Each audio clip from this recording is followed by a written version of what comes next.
Power wasn't enough for a pharaoh. They needed to be untouchable, eternal and divine. And to keep that illusion alive, they surrounded themselves with weird luxuries and sacred artifacts. From cursed tombs to honey-covered servants, here are 15 things pharaohs couldn't live without. Personalized curses.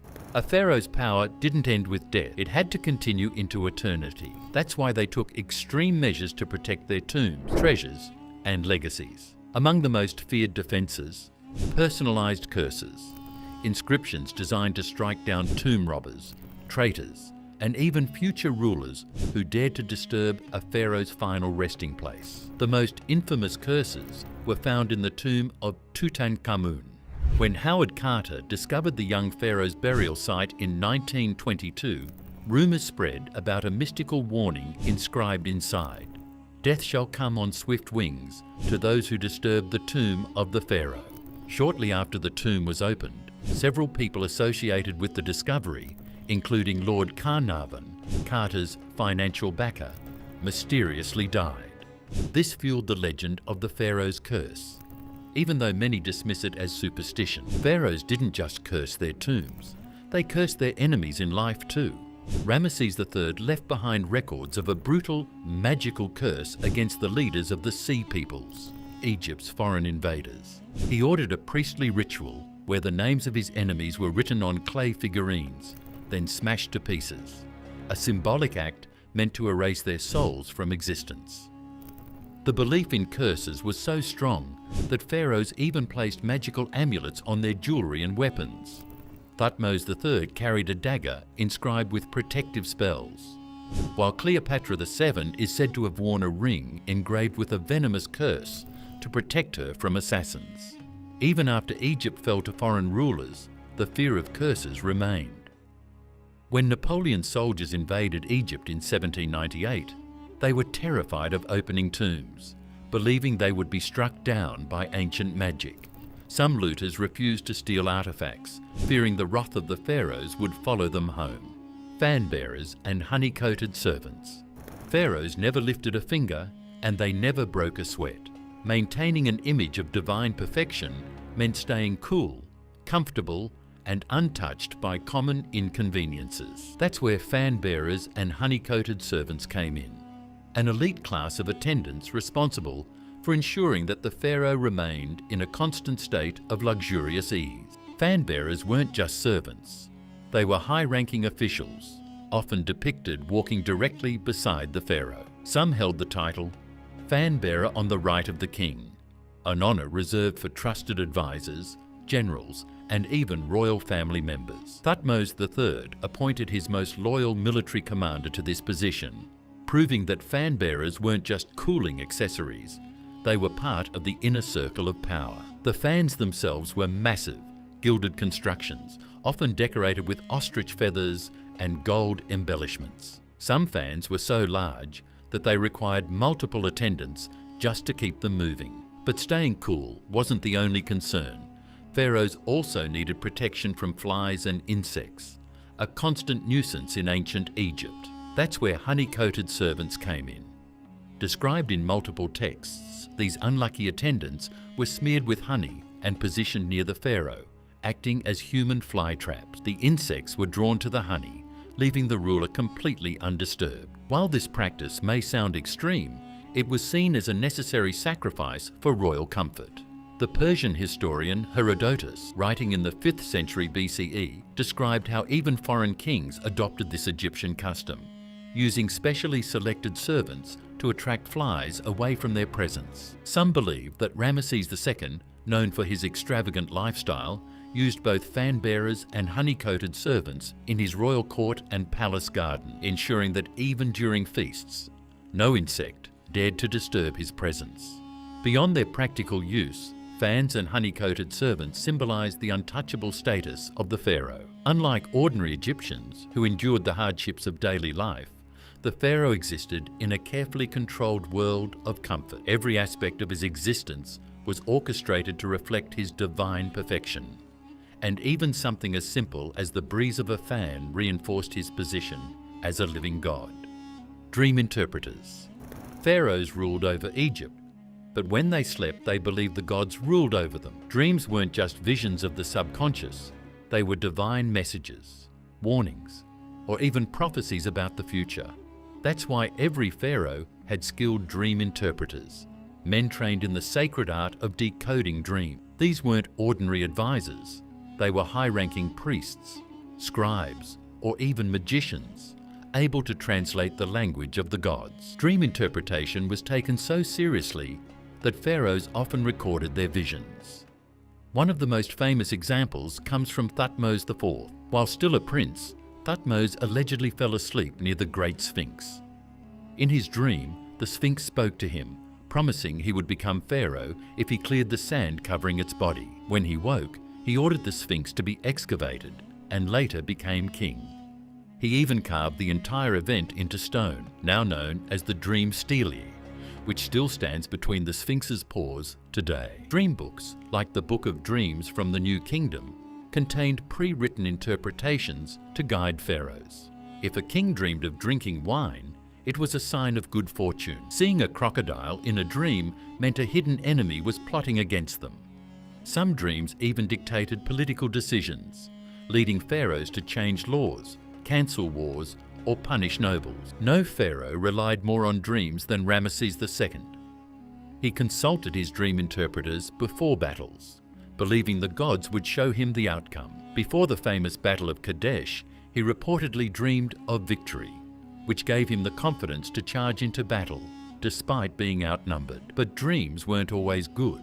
Pharaohs feared nightmares as omens of doom, often performing rituals to erase bad visions. If a dream suggested danger, pharaohs would offer sacrifices to the gods, trying to reverse fate before it was too late. Some dreams were so powerful that they rewrote history. One story claims that Amenhotep IV, later known as Akhenaten, had a dream where the sun god Aten appeared, telling him to abandon the old gods. This vision led Akhenaten to change Egypt's entire religion, creating the first monotheistic belief system. False beards. A pharaoh's beard wasn't just facial hair, it was a divine symbol, a marker of power and an essential part of their royal image. Even those who couldn't grow a beard, including female pharaohs, were required to wear one. The false beard, or divine beard, was an artificial extension of their identity, linking them directly to Osiris, the god of the afterlife. One of the most famous wearers of a false beard was Hatshepsut, the most powerful female pharaoh in Egyptian history. Since Egyptian tradition dictated that only male rulers could wield absolute power, Hatshepsut adopted every aspect of male kingship, including the false beard. In statues and temple carvings, she is always depicted wearing a long, braided beard, reinforcing the idea that she ruled as a true pharaoh, not just a queen regent. The false beard wasn't just for ceremony, it was a direct link to Osiris, and wearing it symbolized eternal kingship. This is why Tutankhamun's famous golden mask features an elaborate false beard curved at the tip, a design associated specifically with Osiris. This suggested that in death, the pharaoh had fully transformed into a divine being. Not all false beards were the same. Some pharaohs, like Senusret III, wore a shorter, squared-off version, reserved for kings who were still alive. The long curved beards were meant for funerary rituals, linking the deceased pharaoh to Osiris. The fact that pharaohs used different styles shows how deeply symbolic and coded these beards were in Egyptian society. Constructed from gold, silver, or braided fibers, these beards were attached with thin straps wrapped around the pharaoh's ears or head. This made them an official part of royal regalia, worn during ceremonies, war campaigns, and religious festivals. Some were even inlaid with precious stones to emphasize divinity and status. Even after Egypt fell under Persian and later Greek rule, the false beard remained an unshakable symbol of pharaohship. When Ptolemaic rulers like Cleopatra adopted Egyptian customs, they maintained many traditions, but the false beard remained strictly for kings. Ka statues, backup bodies. A pharaoh's body was sacred, but what if something happened to it? The answer was Ka statues, lifelike, full-size sculptures meant to serve as a backup vessel for the pharaoh's soul. In ancient Egyptian belief, the ka was a person's spiritual double, and if the original body was destroyed, the ka needed somewhere to live. Without a ka statue, a pharaoh risked being lost in the afterlife forever. The tradition of ka statues dates back to the Old Kingdom. See Dumatitsun 2686 Tuini 181 BCE. But one of the most famous examples belongs to King Djusa. His tomb, the step pyramid of Saqqara, contained a hidden chamber with a life-size ka statue of himself, positioned so that it could watch through a small hole in the wall. This allowed his ka spirit to see offerings left by priests and continue receiving sustenance in the afterlife. Ka statues weren't just ordinary sculptures. They were made with meticulous attention to detail. Pharaohs ordered them carved from granite, limestone, or wood, and in some cases, they were plated with gold. The eyes were often inlaid with precious stones like lapis lazuli, making them appear eerily lifelike. The most famous of these statues is the ka statue of Hor Awibre, found in a tomb near Cairo. Even after thousands of years, its piercing gaze remains unsettling. One of the most elaborate ka statues belonged to Amenhotep III. His tomb contained multiple ka statues, each representing different aspects of his divine self. Some depicted him as a young, strong warrior, while others showed him as an eternal god king, ensuring his ka could choose the best form to inhabit in the afterlife. Ka statues were so important that pharaohs often had several backups. Tutankhamun's tomb contained at least 3, each carefully placed near his burial chamber. These statues were believed to be activated through rituals, allowing the ka spirit to step in if needed. Without these statues, the pharaoh's spiritual survival was at risk. Even after Egypt fell to foreign rulers, the belief in ka statues persisted. Some later pharaohs, like those of the Ptolemaic dynasty, blended Greek and Egyptian styles, creating statues that still followed the ancient ka tradition. Pyramid tombs. A pharaoh's power didn't end with death. It had to last for eternity. That's why their tombs weren't just burial sites.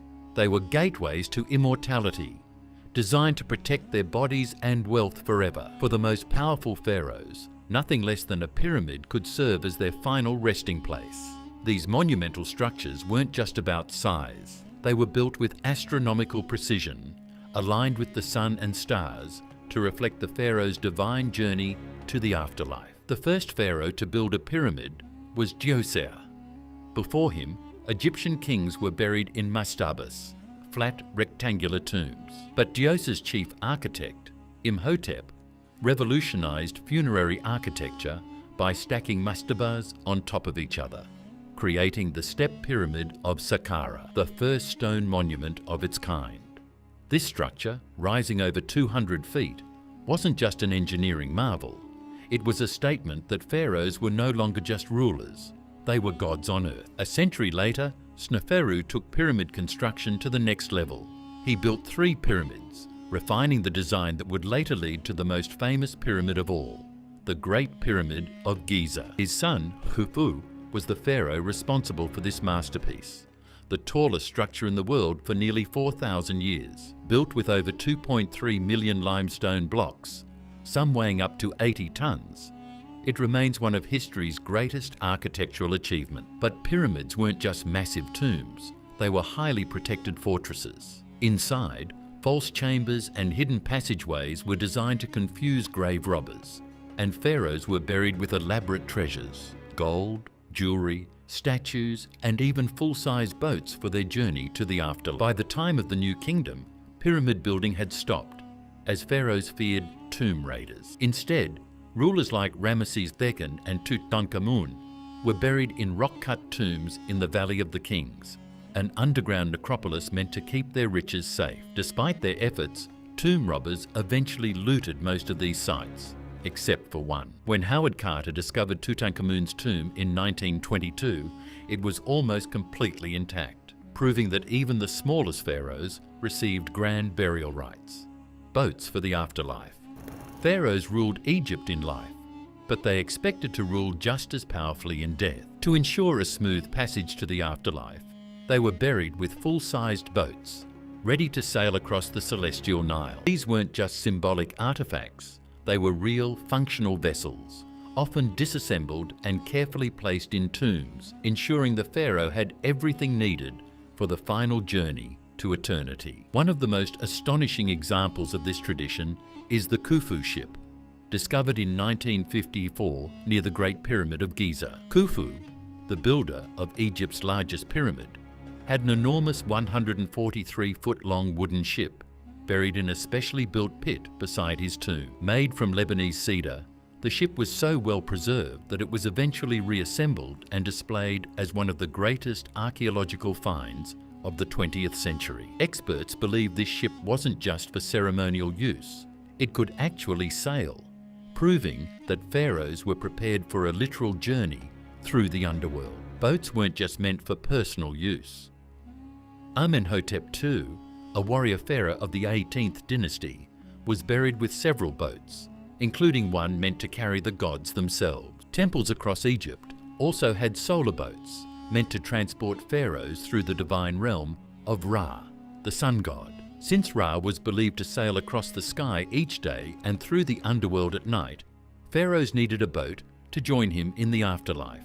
Boats had deep religious significance, often inscribed with protective spells to ward off demonic forces. Some tomb walls depict pharaohs sailing through the 12 gates of the underworld, battling serpents, dark waters, and hostile spirits. Without a boat, they risked being stranded, unable to reach the field of reeds, the Egyptian version of paradise. Even in later periods, pharaohs maintained this tradition. Tutankhamun had model boats buried in his tomb, crafted with intricate detail to represent his royal fleet. Though smaller than Khufu's ship, these models ensured he had every type of vessel needed for his eternal journey, from hunting boats to ceremonial barges. Canopic jars. A pharaoh's body had to be preserved perfectly for the afterlife, but there was one problem: organs rot faster than flesh. The solution? Remove them and store them in canopic jars, sacred containers that held a pharaoh's stomach, intestines, lungs, and liver. Each jar was protected by a different god, ensuring the pharaoh's body remained whole for eternity. No pharaoh, no matter how powerful, could enter the afterlife without them. The tradition of using canopic jars dates back to the Old Kingdom, but the most famous set comes from Tutankhamun. His golden canopic jars were exquisitely crafted, each featuring a lid shaped like his own face. These jars were found inside an elaborate shrine within his tomb, proving how vital they were to the pharaoh's burial ritual. Each organ had a specific guardian from the 4 sons of Horus. Imseti, human-headed jar, protected the liver. Hapi, baboon-headed jar, guarded the lungs. Duamutef, jackal-headed jar, watched over the stomach. Without these jars, the pharaoh's body would be incomplete, and the gods would deny them entry into the afterlife. That's why even powerful rulers like Seti I ensured that their canopic jars were sealed with powerful spells from the Book of the Dead. But canopic jars weren't just about preserving organs, they were status symbols.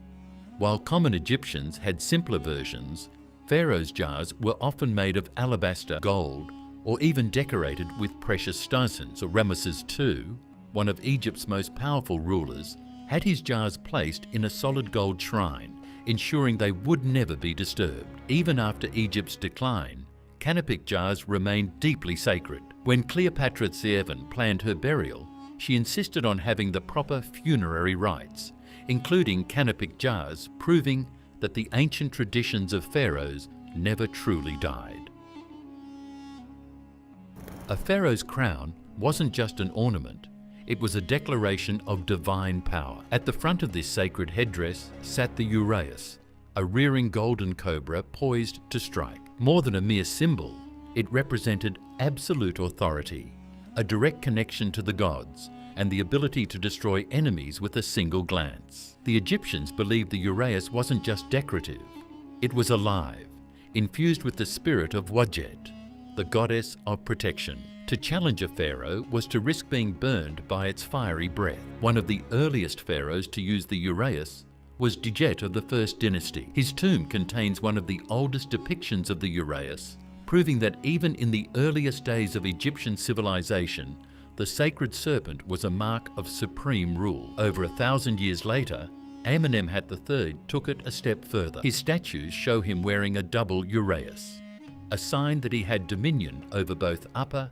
and Lower Egypt. But no pharaoh showcased the uraeus more dramatically than Ramesses II. His colossal statues, from Abu Simbel to Karnak, all display the cobra, reinforcing the idea that his rule was divinely sanctioned. When Ramesses went to war against the Hittites at the Battle of Kadesh, his army was outnumbered, yet he charged into battle, believing the uraeus would spit fire and blind his enemies. According to inscriptions, the sight of the divine cobra struck fear into the hearts of his foes, turning the tide of battle in his favor. Tutankhamun's solid gold death mask, one of the most famous artifacts in history, prominently features the uraeus. But unlike Ramesses, his crown had both a cobra and a vulture, symbolizing not just Wadjet, but also Nekhbet, the vulture goddess of Upper Egypt. When Cleopatra VII famously took her own life, legend says she did so with a real cobra, believing that its bite would reunite her with the gods. Whether myth or fact, it proves one thing: the uraeus wasn't just a symbol, it was power itself. Kohl eyeliner. A pharaoh's face wasn't complete without the deep, dramatic lines of kohl eyeliner. More than just a beauty trend, this black cosmetic was practical, protective, and deeply symbolic. It shielded their eyes from the harsh desert sun, acted as a spiritual defense against evil, and reinforced their divine status. No pharaoh, from the earliest dynasties to Cleopatra, would have been seen in public without it. The use of kohl dates back to at least 3100 BCE, but it was during the reign of Tutankhamun that its significance became particularly evident. When his tomb was discovered in 1922, archaeologists found exquisitely crafted kohl containers made from alabaster and gold, proving how essential it was to his royal image. Even in death, the pharaoh needed his eyes lined with kohl to maintain his power. Made from galena, a mineral rich in lead sulfide, kohl had antibacterial properties, preventing eye infections, a real concern in Egypt's dusty climate. But its purpose went beyond health. Egyptians believed that darkening the eyes would repel the evil eye, a malevolent force that could bring misfortune. The more exaggerated the lines, the more powerful the protection. This is why Ramesses III, one of Egypt's last great warrior pharaohs, ensured that even his statues depicted him with kohl-lined eyes, reinforcing his eternal vigilance. Kohl wasn't reserved for men. Cleopatra VII, Egypt's last pharaoh, was famous for her bold, sweeping eyeliner, which became a symbol of seduction and intelligence. Even in the afterlife, pharaohs took their kohl with them. In tombs across Egypt, small kohl pots have been discovered among burial goods, ensuring that the pharaoh could continue their rule with divine clarity in eternity. Stone-cold eyeliner containers. Among the thousands of treasures buried with Tutankhamun, archaeologists discovered a stunning alabaster kohl jar, shaped like an elegant pedestal with a delicate lid. Its surface was decorated with hieroglyphs praising the gods, ensuring that every time the pharaoh applied kohl, he was protected from both physical harm and supernatural forces. Since pharaohs were expected to maintain a flawless, godlike appearance, their kohl had to be stored and applied with precision. This is why Hatshepsut, one of Egypt's most powerful female rulers, had her own set of custom eyeliner containers, some made of solid gold with intricate carvings of the goddess Hathor, the deity associated with beauty and protection. Lice-free wigs. Pharaohs were considered divine beings, and their appearance had to reflect that status at all times. One thing no pharaoh could be seen without: a perfectly crafted wig.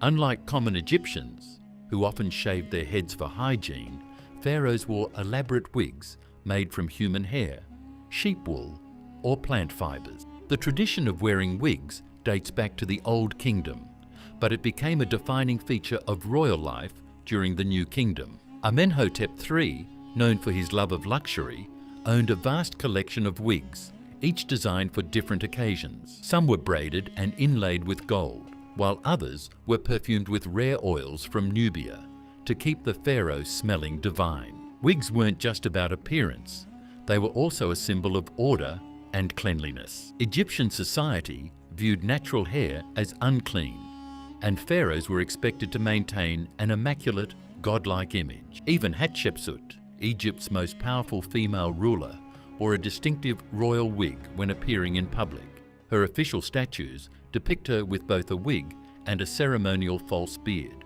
reinforcing her legitimacy as pharaoh. The materials and styles of wigs varied based on rank and purpose. Ramesses II, one of Egypt's most powerful pharaohs, wore an elaborate ceremonial wig decorated with lapis lazuli and gold, reserved for major religious festivals. Meanwhile, simpler wigs were worn during administrative meetings or day-to-day affairs. A pharaoh's wig also had spiritual protection. Some wigs were woven with spells or blessed by temple priests to ensure divine favour. It was believed that exposing one's bare head in front of the gods or people was a sign of weakness, which is why pharaohs never appeared in public without a wig.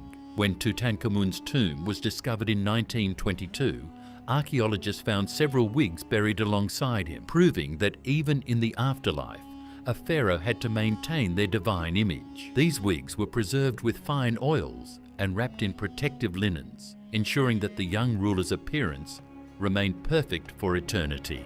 Sacred manicures. A pharaoh's hands were sacred extensions of their divine power. Every detail, down to their fingernails, had to reflect their status as living gods. That's why pharaohs didn't just keep their nails trimmed. They were plated with gold, adorned with inlays, and maintained by royal manicurists whose sole job was to ensure the pharaoh's hands looked flawless at all times. The importance of manicured nails can be traced back to the Middle Kingdom, but it became a defining royal custom in the New Kingdom. Queen Nefertiti, whose beauty was legendary, was known to have her nails coated in red-tinted henna, a symbol of nobility. Her elaborate nail treatments were believed to enhance her aura of divinity and distinguish her from ordinary people. Pharaohs didn't just use ordinary grooming tools. Ramesses III had a personal set of golden manicure instruments found among his burial goods. These included gold-plated nail clippers, cuticle pushers, and polishing stones, all meticulously crafted to maintain his regal appearance. His nails were likely coated in a fine layer of gold leaf, ensuring that even his hands projected power. Sacred manicures weren't just about aesthetics, they had a deep religious significance. Priests of the Temple of Amun performed ritual hand purifications before pharaohs could take part in religious ceremonies. It was believed that a pharaoh's hands, if unclean, could not touch sacred objects, write divine decrees, or make offerings to the gods. This is why pharaohs often had perfumed oils rubbed into their nails, ensuring they remained in a state of ritual purity. Manicures were also linked to the afterlife. When Tutankhamun's mummified body was examined, researchers found that his fingernails and toenails were covered in gold caps, a practice meant to preserve his divine essence in the next world. This tradition ensured that even in death, a pharaoh's hands would retain their power and authority. The more extravagant the manicure, the more powerful the pharaoh appeared. Some rulers, like Hatshepsut, had nails dyed with crushed carnelian, a precious stone believed to ward off evil spirits. Others, like Akhenaten, had their nails tinted with a mixture of minerals and oils, further reinforcing their godly status. Crook and flail. Every pharaoh carried two sacred items that defined their rule, the crook and flail. These symbols were essential tools of leadership, representing protection and absolute authority. No pharaoh appeared in public without them, and from the earliest dynasties to the fall of Egypt, they remained unchanged. The crook, Heka, symbolized a pharaoh's role as a shepherd of his people, guiding them with wisdom and care. The flail, Nekak, with its three beaded strands, was a symbol of power and discipline, a reminder that a pharaoh ruled not just with kindness, but with the ability to punish and control. Together, they formed the ultimate balance of rule. Djoser, the pharaoh credited with building the first pyramid, was also one of the first known rulers to be depicted holding both the crook and flail. His statue, found in the Step Pyramid complex, shows him gripping them tightly, a clear statement that he was both protector and enforcer. Centuries later, Senuseret III took this symbolism even further. Known for his harsh rule and military campaigns, he often had himself portrayed with the flail raised high, emphasizing his unyielding control over Egypt and its enemies. Perhaps the most iconic representation comes from Tutankhamun's burial mask. His golden image, adorned with the crossed crook and flail, became the ultimate symbol of Egyptian kingship. Though he died young, the fact that these objects were placed over his chest suggests that even in death, he was to be seen as a ruler with absolute authority. In the tomb of Seti I, an elaborately decorated flail was found wrapped in fine linen, demonstrating that even the afterlife required a pharaoh to maintain control. When the Kushite pharaohs of the 25th dynasty took control of Egypt, they immediately adopted the crook and flail in their royal imagery, solidifying their claim as the rightful rulers of the land. No matter the dynasty, no matter the era, these two objects remained unchallenged symbols of Egyptian kingship, secret names. A pharaoh's name was more than just an identity. It was a source of power. The ancient Egyptians believed that knowing someone's true name could grant control over them, making a pharaoh's secret name one of their most closely guarded mysteries. Unlike ordinary Egyptians, who had a single birth name, pharaohs had 5 royal names, each holding deep significance, but only one, the hidden name, was kept completely secret, known only to the gods and the ruler themselves. One of the most famous examples of a pharaoh who understood the power of names was Thutmose III, often called the Napoleon of Egypt. For his military genius, Thutmose III erased the names of his stepmother, Hatshepsut, from temples and monuments after her death, because in Egyptian belief, erasing a name was like erasing a soul, a fate worse than death. By removing Hatshepsut's name, he attempted to wipe her from history, ensuring her spirit could never exist in the afterlife. But pharaohs weren't just concerned about erasing enemies. They protected their own names with extreme measures. Ramesses II, also known as Ramesses the Great, inscribed his royal names on temples, statues, and even deep within tombs. But his secret name? That was never written down, because revealing it could leave him vulnerable to enemies or curses. The idea of names holding magical power wasn't just a belief. It was woven into Egyptian religious texts. The Book of the Dead, a guide for the afterlife, emphasized that knowing the names of gods or spirits could grant power over them. Some pharaohs even had their names inscribed on protective amulets, ensuring their identity remained intact even in the afterlife. Did you know that Akhenaten, the pharaoh who tried to introduce monotheism to Egypt, completely changed his name to break from tradition? He was born Amenhotep IV, but he abandoned that name, linked to the god Amun, to instead worship Aton, the sun god. By renaming himself Akhenaten, he sent a clear political and spiritual message. He was no longer bound by the old gods. But here's the real question. Did pharaohs' secret names actually work as protection? Whether or not they had real magical power, one thing is certain. Pharaohs ruled for thousands of years, and their names, hidden or not, continue to command respect today.